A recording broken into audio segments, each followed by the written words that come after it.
Welcome back to the channel and welcome back to another quick pick prediction video. In this video, I'll be predicting the boxing bout in the light middleweight division between Xander Zayas versus Jaron Boots Ennis. And how do I feel about this one right here? Is I'll go low confidence Jaron Ennis to beat Xander Zayas or Xander Zayas. Firstly, I would say both guys would be food or would have been food for Terrence Crawford if he stuck around. Honestly, well, I can't say if I was him. Like, obviously, somebody boxed their whole life. They're like 37. They waited their whole life to really be a star in like their final 3-4 years of their career. And then they got the biggest win of their career and they decided to retire. That's up to them. But I'm not saying it would be easy, but if he came in, his best shape and do what he done, I think both the guys would have been. Xander Zayas would have been extremely easy for Crawford. And Jaron Ennis would have been work, but it would have been easy work. I'm gonna be honest, it would have been easy work for Crawford. Both the guys not on his level. Zayas, 23 years old, so maybe in 10 years, he can get better. Jaron is maybe in 4 years he'll sharpen up his defense, but and this and that. But we'll see. But if right now, from what I've seen from both guys, they're clearly not on the level of Terrence Crawford by any means.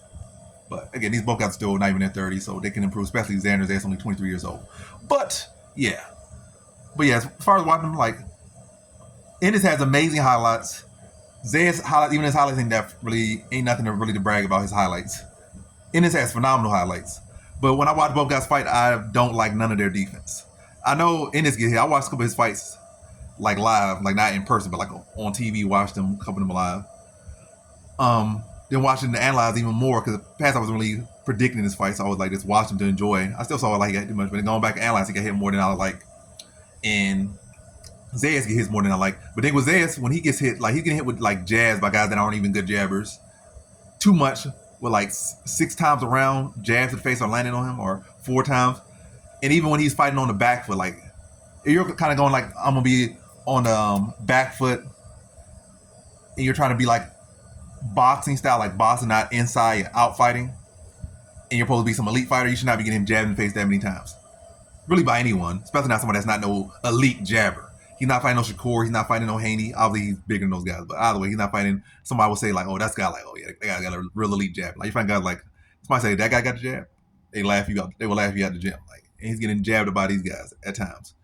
And you getting jabbed that easily, you might say, oh well, it's not a guy's biggest punch. I can afford that. You're not even fighting no guy that's great. Where you say, oh, maybe this guy, I gotta take this to get to this. No, you should not be getting jabbed that easily. So in my opinion, that's one of the worst punches to be getting caught with consistently, because that sets up everything, and you're getting hit by that, and then by guys that aren't even that elite. To be honest, we talking about really elite, he has not fought someone really elite yet, and so same with Jaron Ennis, he has not fought someone truly elite yet. And I'm saying he hit too many shots, and I think with Zayas, he does some, sometimes he'll have footwork, a lot of times his feet be flat. A lot of times, he'll all of a sudden pivot, do this, do that. At times, sometimes his feet just be static, be flat there, and then that's why he be getting hit with the jab. He'll be leaning over, reaction will be a little bit slow. Like I said, it'd be on. He'd be turning on and off. It don't be consistent. That's why at times he can just be there to be hit. And I don't like his power. He'll be the bigger man here. Been at light middleweight longer, and this is and this is his second fight at light middleweight. But either way, main thing I feel here is again both guys get hit too much.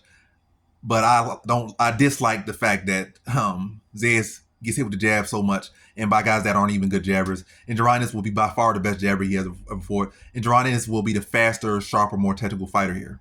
But yeah, Jaron Ennis' defense is definitely worse. But again, it's the reason why. I haven't even said the reason why, but with Jaron Ennis, it kind of makes sense why his defense is a little bit worse. Not to say that's a good thing. Oh, his defense could be bad because he's such an offensive guy. No, even then, that's still not good. You should not be oh, I'm so offensive that I get hit more. No, it still should not be that. But yeah, he's on offense. He'll throw a lot of combinations. He'll roll with a shot to land a shot. He's looking for the finish. He's looking for the entertainment. Zayas could be getting hit. Again, not as much as Jaron Ennis be getting hit, but still too much. And by shots that he should not have had no business being hit with by the guys he's fighting. But again, Jaron Ennis kind of makes sense because he is going out there taking those risks to get the flashy finishes or do the damage. He's standing in the pocket more. Zayas is out fighting on the back foot and getting hit with jabs. And his last fight, he gave with 8 jabs to the face in the first round versus that guy, in my opinion, honestly, a bum. You can say what you want to say. Oh, the guy got to do this, and then I got the bum. He should not. That fight should not have been a split decision. That fight should not. He should not have been dealing so hard with a guy that has such a rudimentary, basic boxing style and not even good at that rudimentary, basic boxing style. High guard, 1, 2, 1, 2. Slow, stiff. You let this guy hit you with a jab multiple times to the face. That is not a good look. So yeah, both gonna be the same height. At first I was thinking average confidence Jaron Ennis in like an 8th round stop. I'll say decision. And also, the thing with this fight, both guys can make adjustments. Not like one guy is so much more talented than the other guy, or so much. Just both guys have flaws that are clearly evident. But yeah, I think, and it's not like I don't think Xander Zayas really has the greatest power either. So it seemed like a fight go the distance.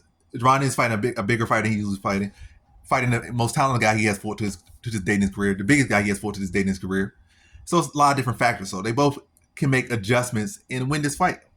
Again, sometimes like you can say, oh, you can say it about any fight, but this fight I'm saying the skill level and talent, they both are talent guys. They both are skill guys. They both are still developing. Obviously, Zayas has more room to develop. He's only 23 years old, but so far I'm not saying the thing from either. Well, I'm saying more so from Ennis, but I'm not saying greatly seeing enough from either guy to say like this is going to be such a dominant victory. Obviously, things could happen, but from as far as what I'm predicting, I don't see no greatly dominant victory from either guy. Or like when I'm talking about dominant, like somebody getting beat down, dropped multiple times, stopped. I can see maybe like a drop.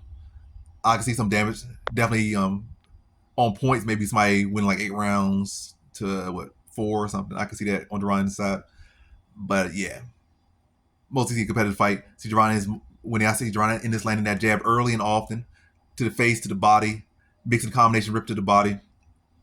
Zayas lands some decent counters at the time, but he's not really, in my opinion, a great counterpuncher. When I say great counterpuncher, somebody could really counter and throw your game off, or counter and put you on your butt, or put you on your knee. Like I don't really see that from him, like from his fight, especially not a real skill guy. So yeah, I just think Jaron is going to have the better jab, be the better boxer, be quick, the notably quicker guy, and be the work behind that jab. I think in a battle between high level competitors, in a battle between high level boxers, oftentimes it comes down to who has the better jab and who's able to control the jab space. And I think Jaron Ennis is clearly the better jabber of the two. He'll be the quicker fighter, the sharper fighter, the more technical fighter. And I think he'll be able to dictate the pace of this fight with his jab. Then be able to mix the levels, rip to the body, and have the quicker, sharper reflexes, land the better counters throughout the fight.